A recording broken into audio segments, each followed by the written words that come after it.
Hello everyone, मैं नमित आप सबके सामने हाजिर हूँ नए टॉपिक के साथ। आज हम न्यू चैप्टर स्टार्ट करने जा रहे हैं जिसका नाम है टेस्ट एंड इंटरव्यूज़। इसमें हम बहुत कुछ डिटेल में स्टडी करेंगे, लाइक कि टेस्ट क्या होते हैं, इनके पर्पस क्या हैं, एक अच्छे टेस्ट के गुड कैरेक्टरिस्टिक्स क्या होते हैं, टाइप्स ऑफ टेस्ट पढ़ेंगे। साथ ही साथ हम इंटरव्यूज़ के बारे में पढ़ेंगे, कितने टाइप के इंटरव्यूज़ होते हैं, इंटरव्यू का क्या ऑब्जेक्टिव है, क्या उसका प्रोसेस है, बहुत कुछ है। तो जल्दी से आज का हम चैप्टर स्टार्ट करते हैं, मगर उससे पहले अगर आप चैनल पर नए हैं तो जल्दी से चैनल सब्सक्राइब कर दीजिए और वीडियो को लाइक शेयर करना मत भूलिएगा। और हाँ, कमेंट करके बताइएगा आपको वीडियो कैसी लगी। अगर आपका कोई सजेशन हो तो वो भी आप मुझे बता सकते हैं। चलिए स्टार्ट करते हैं। ये रहा आज का टॉपिक, स्क्रीनशॉट ले लीजिए आप। सबसे पहले हम बात करते हैं कि मीनिंग ऑफ टेस्ट क्या होता है। देखो बच्चों, आज जो वीडियो है उसमें मैं आपको इस चैप्टर के कुछ पॉइंट्स करवाने वाली हूँ, फिर बाकी के टॉपिक्स हम नेक्स्ट वीडियोस में करते जाएंगे। टेस्ट क्या होता है? सभी ने बचपन में टेस्ट तो दिया ही होगा और टेस्ट से बहुत घबराते भी होंगे, है ना, कि हो टेस्ट आ गया, तैयारी करनी है। लिटरली दिक्कत होती है ना टेस्ट से। अभी भी आप लोग एग्जाम्स दे रहे होंगे। ये टेस्ट एक्चुअली होते क्या है? ये आपको जज करते हैं, आपकी नॉलेज को चेक करते हैं। वैसे ही सिलेक्शन के टाइम पर भी हम कैंडिडेट्स का टेस्ट लेते हैं, जिसमें हम ये चेक करने की कोशिश करते हैं कि कैंडिडेट के अंदर कितना कैलिबर है, टैलेंट क्या है, क्या उसकी स्किल है, उसको कुछ आता भी है या नहीं, जो रिज्यूमे में लिखा है एक्चुअली में वो उन चीज़ों को परफॉर्म कर सकता है या नहीं। तो टेस्ट क्या है? It is a systematic and standardised procedure. ये एक सिस्टमैटिक प्रोसीजर है जिसमें हम क्या करते हैं, सैम्पलिंग करते हैं ह्यूमन बिहेवियर की। यानी जितने भी एम्प्लॉयज़ हमारे पास आए हैं उनके बिहेवियर को हम जज करते हैं, उनके सैंपल्स इकट्ठा करते हैं कि कौन कितने पानी में है, जिसको हम कह सकते हैं। Then test try to measure individual differences. Test जानने की कोशिश करता है कि एक इंसान दूसरे से किस तरह से भिन्न है, और ये सब वो एक साइंटिफिक तरीके से करता है ताकि किसी भी तरह की बाइसनेस यानी भेदभाव को हटाया जा सके। तो सिंपल भाषा में आप समझ लीजिए, टेस्ट का मतलब एक कैंडिडेट के अंदर के कैलिबर को चेक करना, उसके अंदर की खूबियां या कमियों को जज करना। ठीक है, उसके अंदर कितनी नॉलेज है, कितना उसका स्किल है, किस सिचुएशन में वो क्या कर सकता है, इन चीज़ों को हम टेस्ट करते हैं। यही चीज़ें हम इंटरव्यू में भी करते हैं, वो हम आगे पढ़ेंगे। अब एक अच्छे टेस्ट की क्या कैरेक्टरिस्टिक्स है, मतलब आप किस टेस्ट को कहोगे कि हाँ ये एक अच्छा टेस्ट है।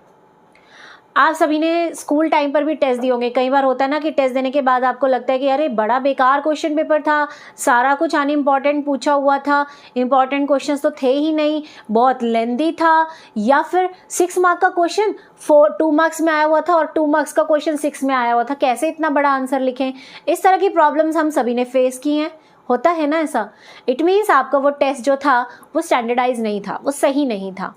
वैसे ही इंटरव्यूज़ के टाइम पर भी जब हम टेस्ट लेते हैं सिलेक्शन के लिए, तो वहाँ पर भी टेस्ट जो है उसमें कुछ अच्छी क्वालिटीज़ होनी चाहिए। जैसे कि पहली बात कि वो टेस्ट अजम्पशन पर बेस्ड होना चाहिए, यानी ये मानकर चलो कि कोई भी 2 इंसान एक जैसे बिल्कुल नहीं होते।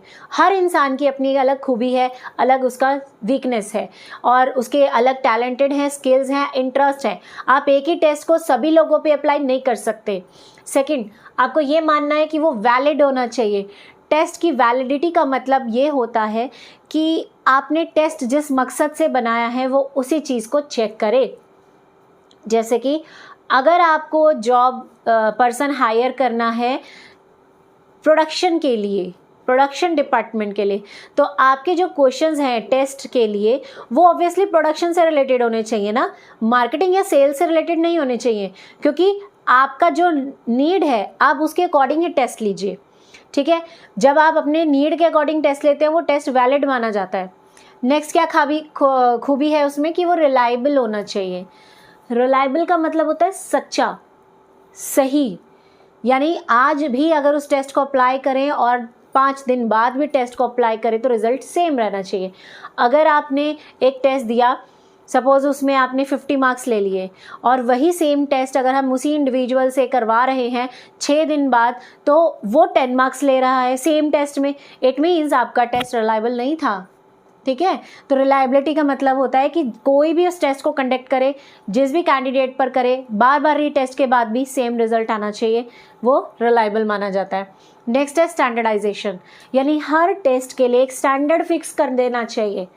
ये ना हो कि एक कैंडिडेट को तो बहुत टफ क्वेश्चन पेपर दे दिया और एक कैंडिडेट को बहुत ही ईजी दे दिया। अब जिसको आपने ईजी टेस्ट दिया है ऑब्वियसली वो ज़्यादा मार्क्स ले सकता है, और जिसको आपने टफ टेस्ट दिया उसके मार्क्स कम रह जाएंगे। अब इसके बेसिस पर आप क्या जज करोगे कि जिसके मार्क्स कम आए हैं वो कम टैलेंटेड है, ऐसा आपने जज किया, जो कि गलत है।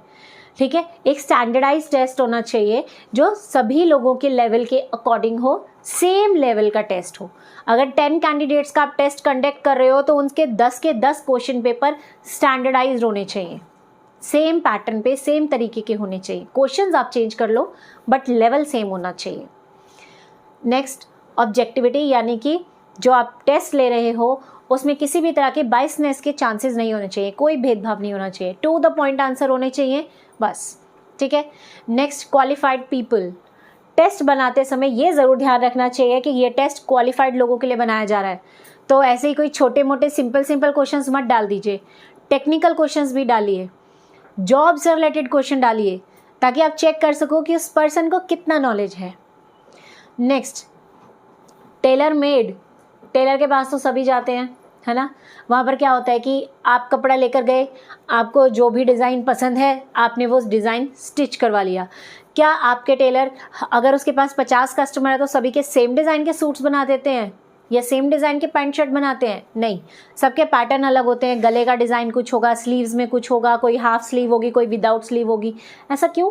क्योंकि टेलर आपकी नीड के अकॉर्डिंग ड्रेस डिज़ाइन कर रहा है। वैसे ही टेस्ट भी कैंडिडेट और जॉब की डिमांड के अकॉर्डिंग होना चाहिए। मतलब जिस जॉब के लिए आप टेस्ट कंडक्ट कर रहे हो उसके अकॉर्डिंग आपको टेस्ट प्रिपेयर कर लेना चाहिए, जो नीड है उसके अकॉर्डिंग टेस्ट बनाना चाहिए। ये नहीं सोचना चाहिए कि एक टेस्ट बना लिया तो 10 साल तक यही चलाते रहे, नहीं, सिचुएशंस के अकॉर्डिंग उसे चेंज कीजिए। इसीलिए इसको टेलर मेड बोला गया है, क्योंकि हम जैसे टेलर हमारी नीड के अकॉर्डिंग बनाता है वैसे ही हम भी सिचुएशन की नीड के अकॉर्डिंग टेस्ट बनाते हैं। नेक्स्ट यूज़फुलनेस, आप जो टेस्ट बना रहे हैं वो यूज़फुल होना चाहिए, सही रिजल्ट देना चाहिए। एंड लास्ट इम्प्रेसाइज, प्रिसाइज का मतलब होता है सटीक होना, ठीक होना। ठीक है, तो ज़रूरी नहीं है कि जिस कैंडिडेट ने टेस्ट में बहुत अच्छे नंबर ले लिए तो वो बहुत टैलेंटेड होगा, ये मत समझना। तो एक अच्छा टेस्ट जो है वो इम्प्रिसाइज हो सकता है, यानी उसका जो रिजल्ट आया है ना, आप अगर उसके बेसिस पर ही उसको जज कर लोगे कि भाई इसने 100 में से 90 मार्क्स लिए तो ये इंटेलिजेंट होगा, ये आपकी गलती है। क्योंकि हो सकता है कि वो थ्योरेटिकल चीज़ों में अच्छा था, उसने टेस्ट में अच्छे मार्क्स ले लिए, लेकिन जब आप उससे रियल लाइफ में प्रैक्टिकल काम करवाओगे वो नहीं कर पाएगा। ठीक है, तो टेस्ट एंड इंटरव्यू दोनों के बेसिस पर सिलेक्शन होनी चाहिए। इसी के साथ हमारा इतना टॉपिक तो कवर हो गया है। नेक्स्ट वीडियो में हम नेक्स्ट टॉपिक्स करेंगे। Till then bye bye, have a good day.